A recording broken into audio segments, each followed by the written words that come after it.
Try to get a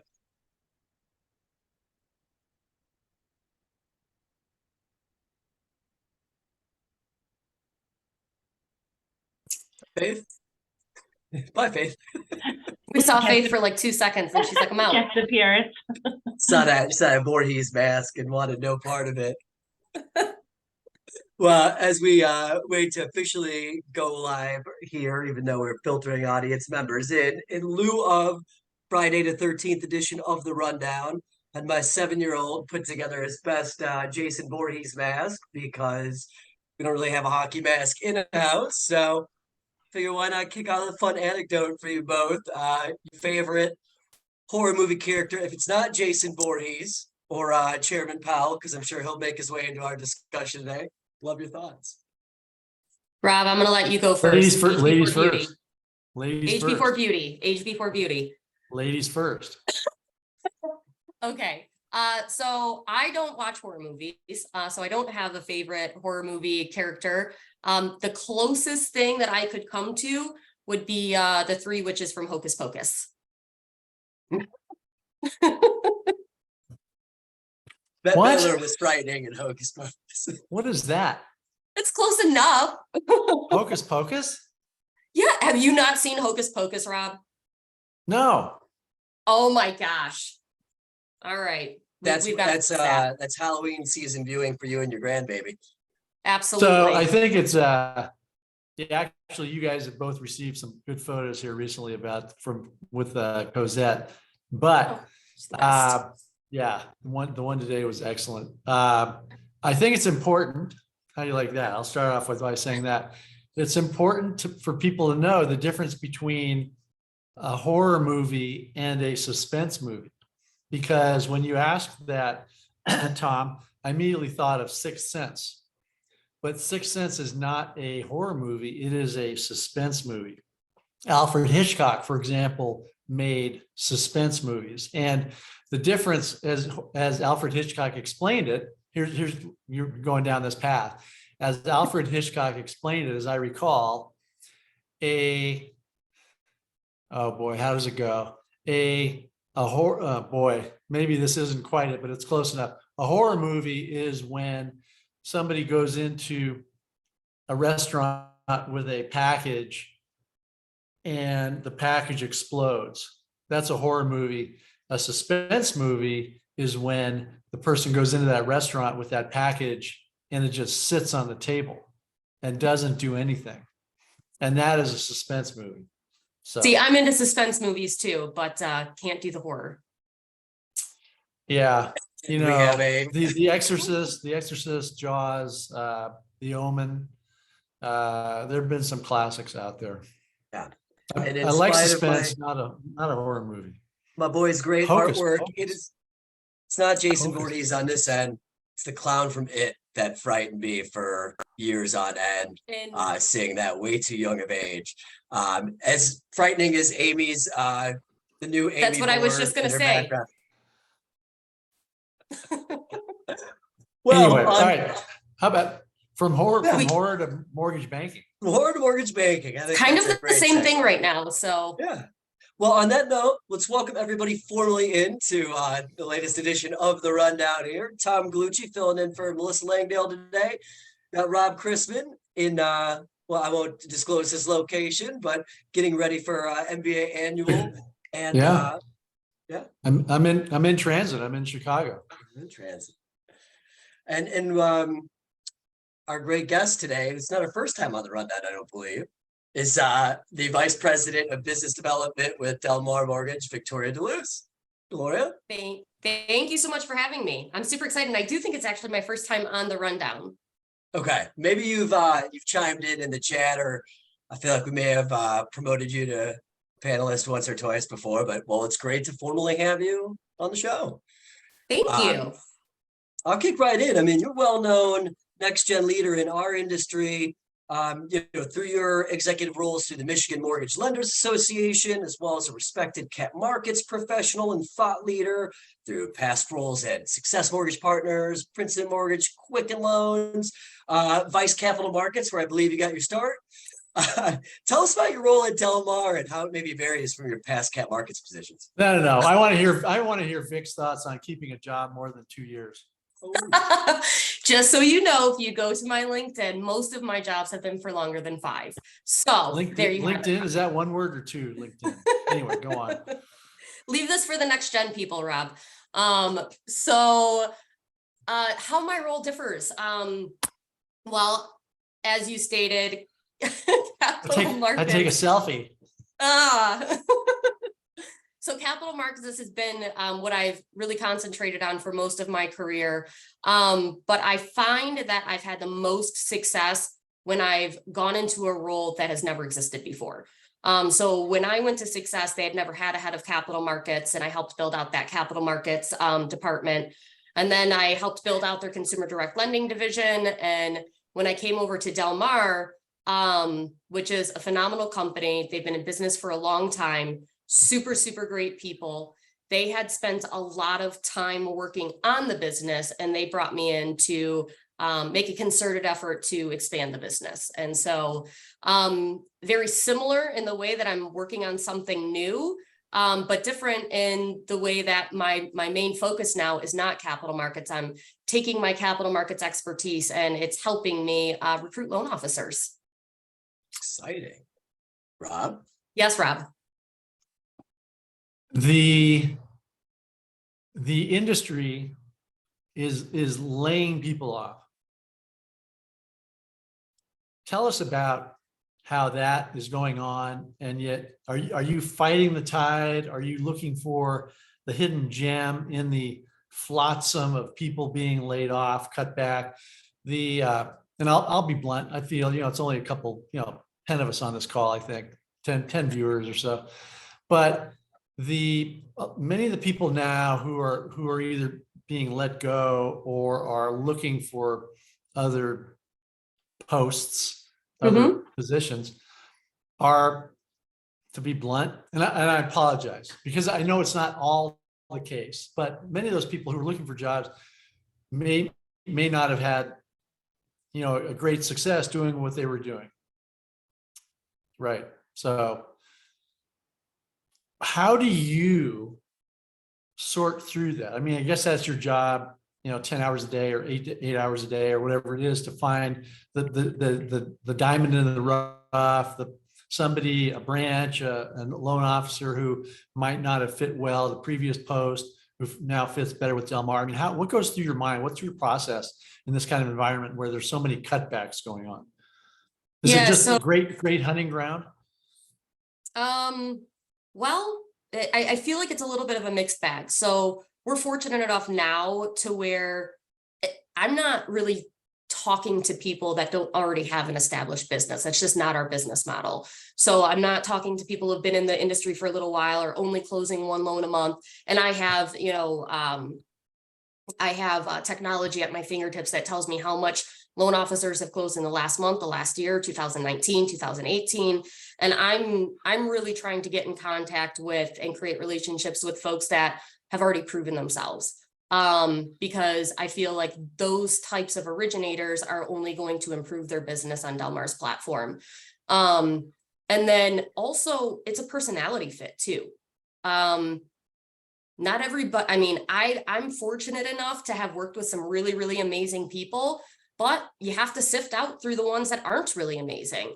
And so that happens through conversations. And so the biggest thing that I will say right now, I would say that the biggest hurdle in recruiting loan officers and branches is the uncertainty that we have in this market, that if they're still closing 20, 30, 40 million a year, they don't want to rock the boat right now.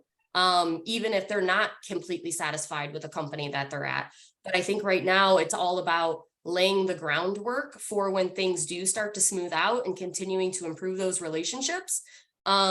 So yeah, I mean, there are a lot of companies right now that are just hiring people that, hiring loan officers that aren't really doing any business. And, maybe when refinances pick up and they think that they might get a few loans out of them, that's not really our strategy at Del Mar. So you've worked for a few companies, a few lenders, and seen a few platforms. Yep. What makes Del Mar's, without going on the half an hour, business lunch spiel, that you no doubt have honed at your time, during your time there.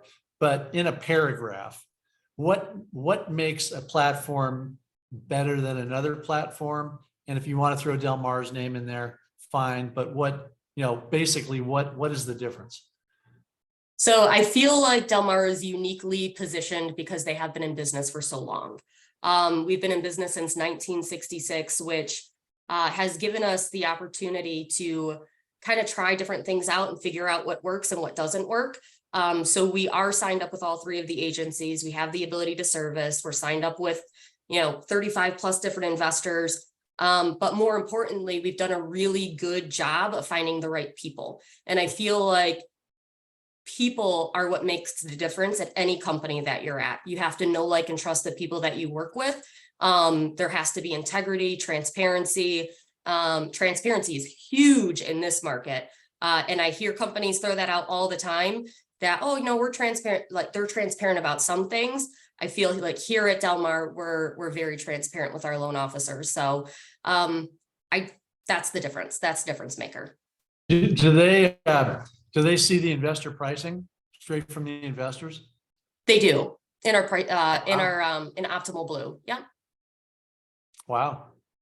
Well, Vic, I'm gonna Thanks for that tee up, Rob. I'm going to give you another tee up. Before we get into some top headlines of the week, you've got a new show. It's called Vic's Vantage. I think somebody on the line has been a guest on your show. It's not me, so process elimination. And I believe this gentleman may have been your first guest. So here's a free plug opportunity for us. Tell the audience about the show, the format, and maybe what motivated you to start it. And I'm going to Tom, I didn't get the nod for the first guest. I think that went to Chris Bennett because Chris can, you can wind up Chris and let him go, and he'll go for 45 minutes and barely take a breath. Whereas I'm more kind of ponderous and plodding, and I can't quite gather my words and my thoughts and link them in. So I think Chris was the first guest, and then somehow everybody else bailed, and Victoria said, she called me, and even though my hair was in curlers and so forth, I got to go on as guest number 2. Rob was guest number 2. He was, and it's been really awesome so far.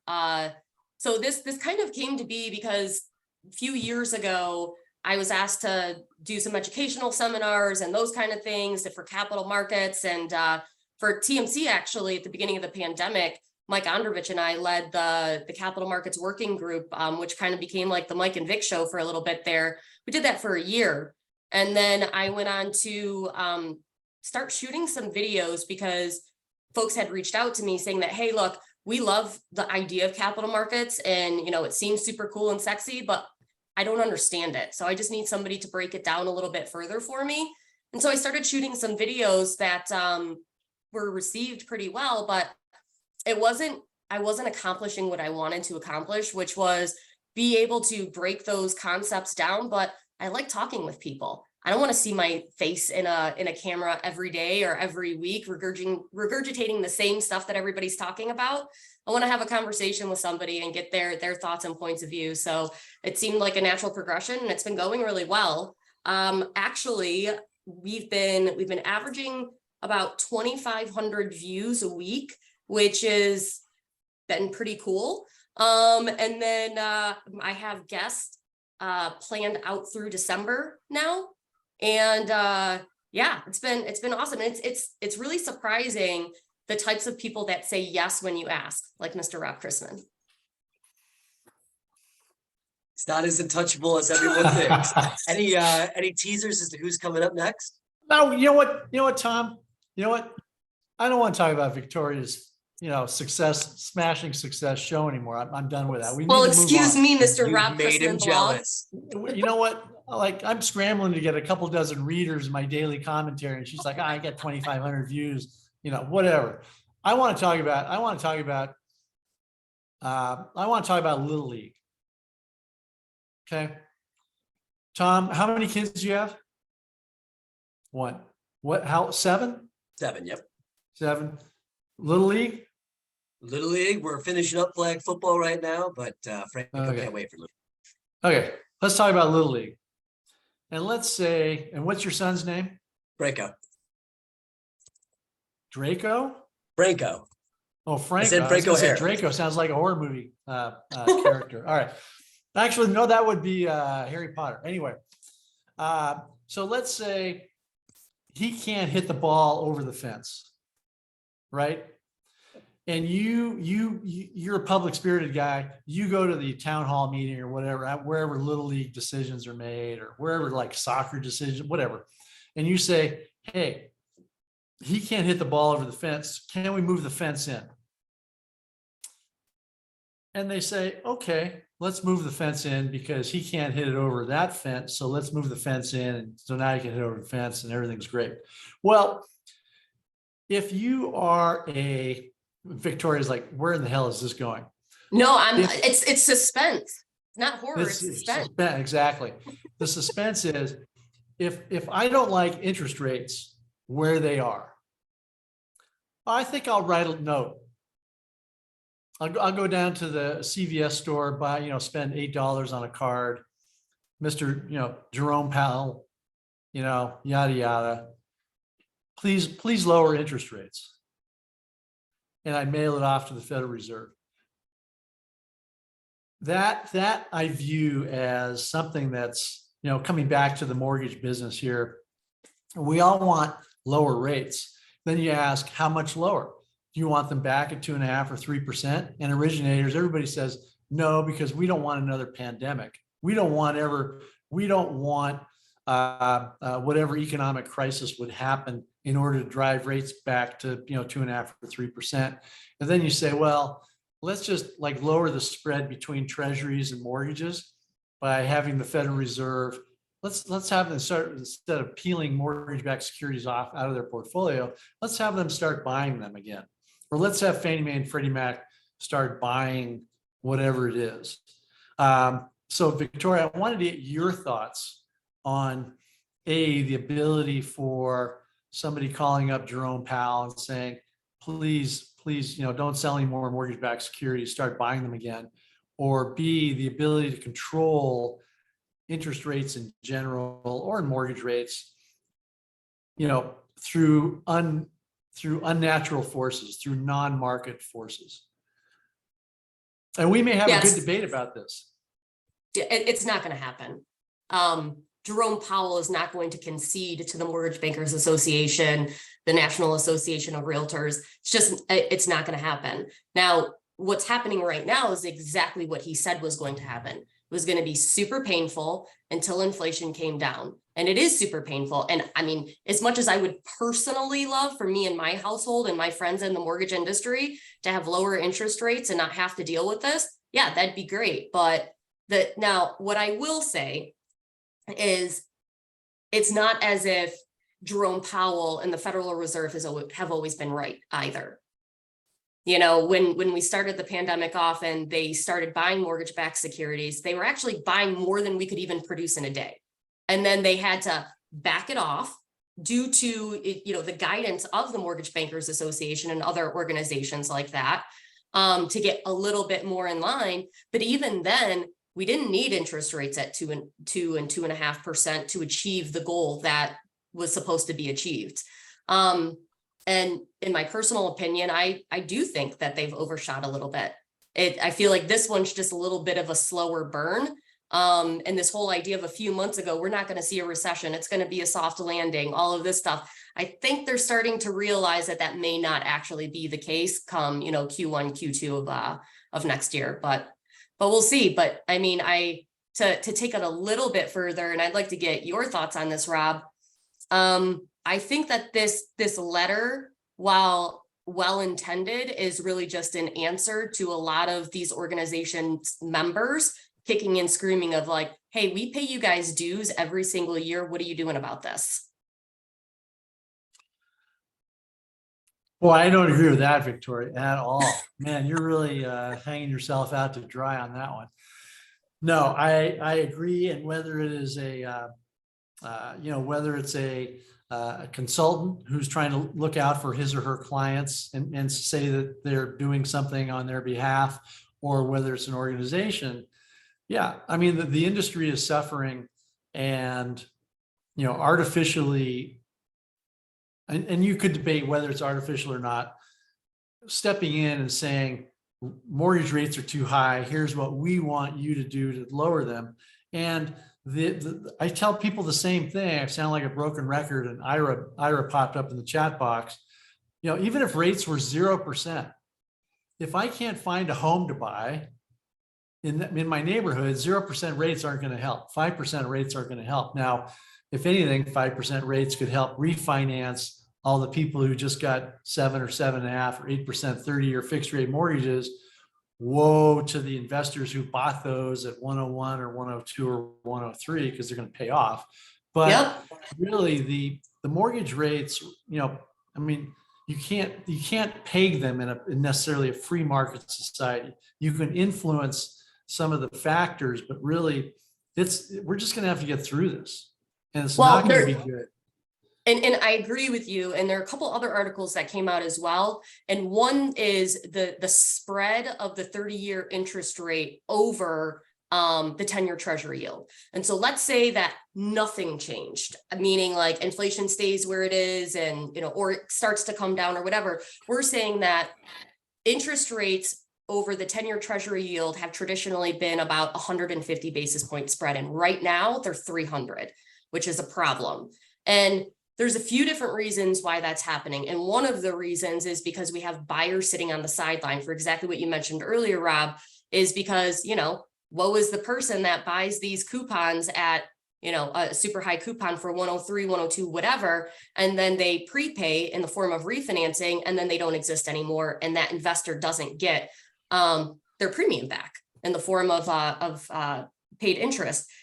So I did want to, that is just one factor though, are the buyers sitting on the sideline. Another thing to think about is interest rates are made up of a few basic building blocks. And one of them is the mortgage-backed security price. So that's the basic, but there's also loan level price adjustments, which are driving up interest rates because loans are getting harder. And so you have to price in that risk. And they're getting harder because people are taking on more debt and people don't have as much money to put down on houses. And so you have some of those kind of situations as well. And then the third thing that I'd like to bring up is mortgage companies are no longer able to go super, super thin margin in order to gain market share. We saw this with UWM. Maybe about a year ago, they came out and said, hey, look, we're going to go super skinny on margin because we want to gain market share. And they said that they would not do that long term, and then they haven't. I mean, they reversed because you actually have to make money. Who would have thunk? So there, who would have thunk? We have a few different things going on right there. So what are your thoughts on that, Rob and Tom? I agree 100%. All right, show's over, guys. There's a contrarian view out there, and I'm just going to give some love to the chat here. And he's saying, and we have a astute audience, I take affordable housing over lower rates.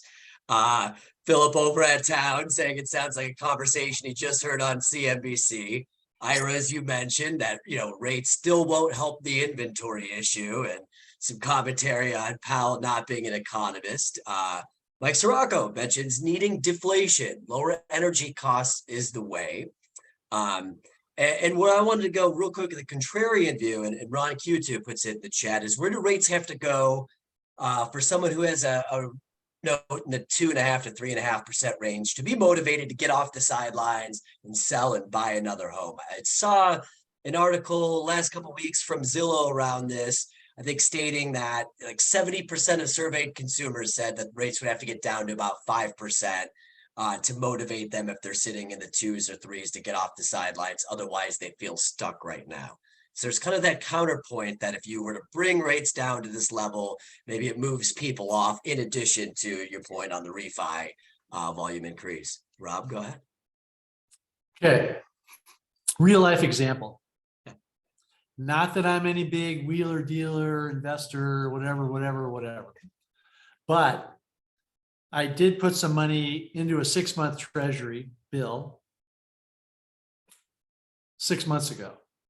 So I get a call yesterday from the bond person, and they said, oh, your 6-month T-bill has come to an end. What do you want to do with this $1,000? I'm like, wow, $1,000. Anyway, that aside, I said, what if I put it back into a 6-month T-bill now? What kind of rate can I get? That person told me 5.5%. So I could go out and buy another 6-month, whatever this fund is, or T-bill, and earn 5.5%. 6-month risk-free, short-term treasury money, 5.5%. So first of all, savers out there, I mean, loan officers should be, that's a great point to make with previous clients, is to call them up and say, hey, if you have any spare cash, open up a Treasury Direct account. You can earn 5.5%. And I know I just put you into a 3% loan a couple of years ago. Use that excess cash and earn 5.5%. That's a great thing for a loan officer to tell a previous client. But when you talk about mortgage rates getting back to 5, I mean, you are talking about mortgage rates moving to less than current 6-month risk-free treasury rates, which is a huge move. It's a big move. So, I mean, people throw out that 5% number is kind of a nice round number. But I think getting there is going to take a long time. And I just don't see it. I think we're stuck. And I think the industry is stuck with overcapacity. And I think that the good companies that I talk to, unfortunately, they continue to have to make some very tough decisions. They can't say, well, we can't make it unless rates go down to 5%. You can't do that. You have to make changes now. Going back to the Little League analogy, hey, let's go work on your swing. Let's work on your hand-eye coordination, not bring the fence in so we can hit a home run. One other My thing 2 cents. My 2 cents. You're only two. One other thing that I would 3 cents. One other thing that I would bring up is, yeah, I do think we might be stuck, but there's always something around the corner that we're not seeing. Like, a war, those kind of things. And I do think that there's a likely chance that if this thing with Israel and Hamas continues to grow, that could change the trajectory of what we've got going on for the global economy and, here in the United States. So just another thing to keep in mind. I mean, we thought that we were going to hell in a handbasket back in 2019, and then a pandemic hit. So you never really know what's right around the corner. That's a great point. And I'll give predict interest rates. That's right. One more love in the chat from the Don of the Mortgage Collaborative, our lender board chairman, Stephen A. Milner. The cure to a return to normalcy will only occur if the existing housing inventory increases. The only way that will occur is if rates go to 5.5%. If that occurs, then sellers will be willing to give up their 3% rates, resulting in an increase in housing inventory. This will result in an increase to buyer demand. And then Ron replies, but the industry loves a good recession. Well, thank you, Stephen, for the commentary. Real quick before we wrap up this week, I know Director Thompson had some comments. Loan buybacks have been a hot button in our industry of late and have been adding additional stress to lenders out there. And she made some remarks about FHFA working on providing some more clarity to its framework and potential use of alternatives amid a spike in Fannie Freddie buyback requests. I'll quote her directly here. We want to figure out a way to balance the repurchase risks and repurchase alternatives in a way that makes sense for everybody, because I'm sympathetic to the environment that we're currently in. But I'm also sympathetic to making sure that purchase loans are heavily manufactured the way our expectations require. And I realize that we're in a completely different environment right now with interest rates, and repurchasing those loans in this high rate environment certainly causes losses. She goes on to mention that there could be some ways, potentially with supplemental information in loan files that could help support DTI ratios, but essentially pivots back to FHFA seeing a downward trend in terms of repurchase request of late.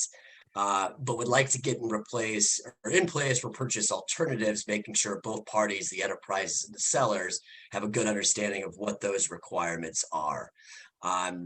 Vic, I'm curious, from a Del Mar standpoint, I don't know if you guys feel that and see it in the same way, where there's a downturn in those requests of late. It's not something we're necessarily hearing from our lenders as of yet. This is what I'll say. I think Sandra Thompson watched mine and Rob's second podcast, because this is one of the topics of conversation that we discussed, which was, as a mortgage industry, yes, we made a lot of money, but we put a lot of work in to doing all of those refinances to bolster the economy, which was a tool that the Fed deployed, and we carried it out, and now we're being punished. And yes, there are some bad actors out there, but I'm pretty sure the majority of us did the best that we possibly could. What I do like in there is that they're trying to come up with some alternatives versus repurchases. And I don't know, why don't you create your own scratch and dent market, Fannie and Freddie? Like, don't pin it on, a $500 million lender to go out and try to play in that space. I mean, regularly anyway. So, I mean, just there are some good things in that commentary, but we've still got a long way to go. I appreciate taking that in the spot. No, that's a real cute one. That's where you should take your earnings from your 6-month CD and put it in a savings bond for your granddaughter. Little Cosette, yeah. Yeah. Well, let's lighten it up to close this out today. NBA annuals kicking off this weekend. I love showing or sharing pro tips for, maybe first time attendees or folks that haven't been there in a while. But I'm curious, Rob, Vic, what are you most interested in seeing or experiencing in Philadelphia this coming week for the annual? You want to go first, Rob? Well, Maroon 5, right? I'm silver-tongued devil here. Kind of running on batteries a little bit. So there are certain goals that an IMB has in going to Philadelphia. Oops. It's Cosette. Calling right now. Stephen Milner is calling me to anyway. A lot of IMBs are looking for HELOC programs. They're looking for standalone second programs. They're trying to look at underserved markets. What's new out there. They aren't necessarily trying to move the fence in. They aren't there to lower interest rates. They're there to figure out, how can we adapt to the current environment? How can I, round out the lineup of products that my loan officers have, trying to see who's doing what out there. It's not like there's a brand new, at least that I've heard of, whiz bang new QM program or new QM investor or Fannie Mae, Freddie Mac. I've actually heard of a couple new servicing buyers, which are interesting, but really it's trying to, hey, here we are, and touch base with everybody. And I'm going just to walk through the exhibition hall and see who's spending 10 or 15 grand to have a booth that nobody goes to. Did I say that? I'm sorry. Sorry, NBA. Boy, that was bad. Like I said, it's only like 10 or 20 people on this call, right? Well, just a couple of our close intimate friends. I'll take the front here, because that's super awesome that you're going to walk through that. But I'm a child of the 90s and the early 2000s, so I'm going for Maroon 5. There you go.